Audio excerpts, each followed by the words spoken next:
चलिए, इस समय हम आपको हिंदी के संस्कृत खंड में प्रथम पाठ भोजन स्वाधार्य पढ़ा रहे हैं। आधा पाठ हमने पढ़ा दिया है, आधा आज पढ़ा रहे हैं। देख लीजिए।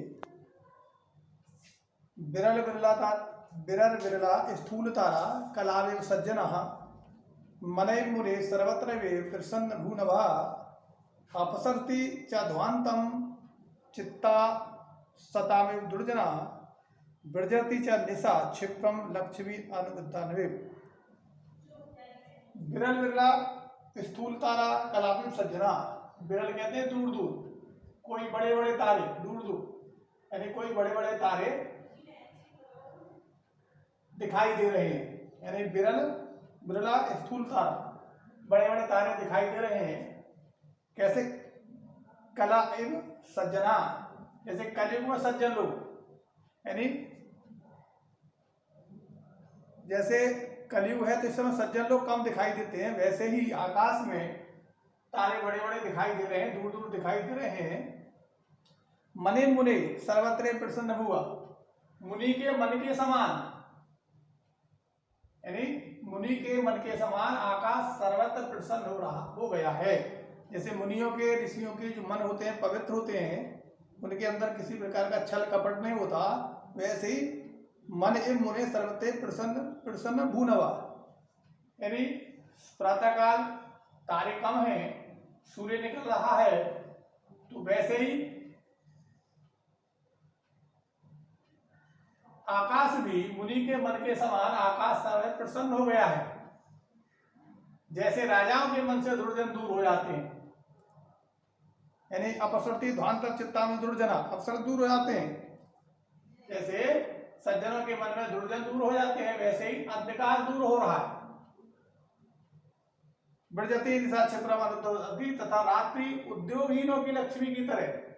जैसे जो व्यक्ति मेहनत नहीं करते हैं, काम नहीं करते हैं, उनकी लक्ष्मी है, धन है, समाप्त हो जाती है, वैसे ही अंधकार दूर हो रहा है, लक्ष्मी की तरह भाग जाती है। अर्थात आलसी पुरुष के धन की भांति निशा रात्रि शीघ्र समाप्त हो रही है। तो ये मतलब राजा तुष्टा तसे प्रत्यक्षम, राजा ने प्रसन्न होकर अगले दिन राजा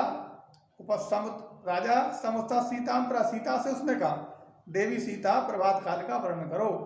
तो प्रभात को सीता जो प्रभात काल का वर्णन कर रही है वो है ये कि आकाश में बड़े बड़े तारे दिखाई दे रहे हैं। जैसे यानी विरल विरला स्थूल तारा, स्थूल दूर दूर होते हैं।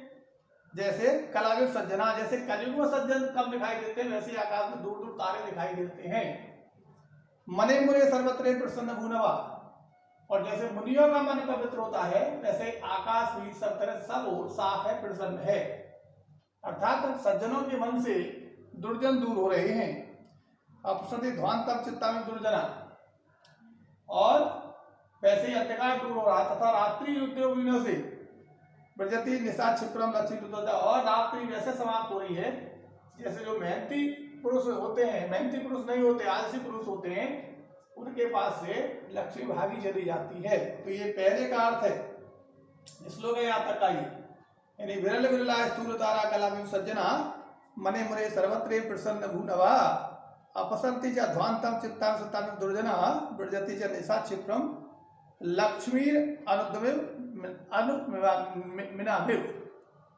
तो आकाश प्रातःकाल का वर्णन करते हुए सीता कह रही है कि आकाश में तारे दूर दूर बड़े बड़े दिखाई दे रहे हैं, जैसे कलयुग में सज्जन दिखाई देते हैं।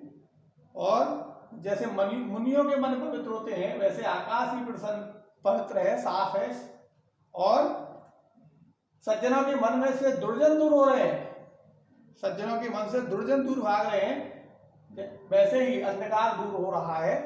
तथा रात्रि उद्योगहीनों की लक्ष्मी की तरह भागी जा रही है। जैसे जो व्यक्ति मेहनत नहीं करते, आलसी होते हैं, उनके पास धन नहीं रहता, ऐसा इसका वर्णन है। राजा तस्य लक्ष्य तत्व, राजा ने उसके लिए 1 लाख रुपया देकर कालिदास से कहा, सखे तुम्हें प्रभातम वर्णय, हे मित्र तुम भी प्रभात काल का वर्णन करो।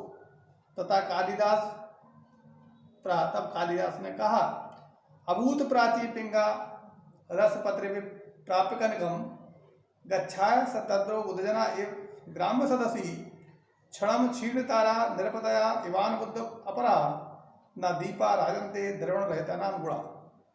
यानी अभूत प्राची पिंगा, पूर्व दिशा को प्राप्त कर पारे की भांति पीली हो गई है। यानी पूर्व दिशा को प्राप्त करो, जैसे पारा पीला होता है वैसे पूर्व दिशा भी पीली हो गई है। इसका पहले का अर्थ होगा अभूत प्राची पिंगा रस, जो पूर्व दिशा है वो पारे की तरह पीली हो गई है, प्रातःकाल पीला होता है।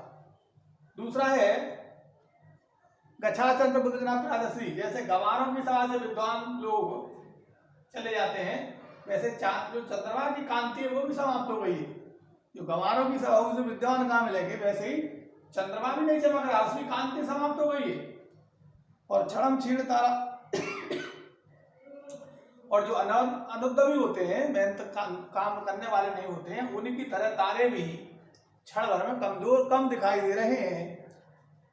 और धनीनों के गुणों की तरह दीपक नहीं चमक रहे हैं। दीपा राजंते द्रवण रहता राम गुणा, ये धनीन होते हैं, धनीनों के गुणों की तरह दीपक भी नहीं चमक रहे हैं। ये प्रातःकाल का वर्णन है कि पूरब दिशा जो है पारे की भांति पीली हो गई है और गवारों की सभा में विद्वानों की तरह चंद्रमा की कांतिहीन हो गए, चंद्रमा की चमक कम हो गई है।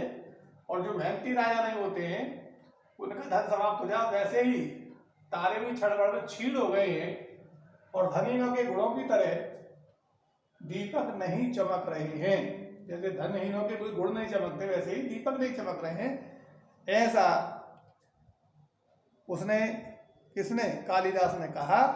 और कालिदास अति संतुष्टा तस्मै प्रत्यक्षम ददौ। यानी एक एक शब्द पर कालिदास भोज ने एक 1 लाख रुपए दिए।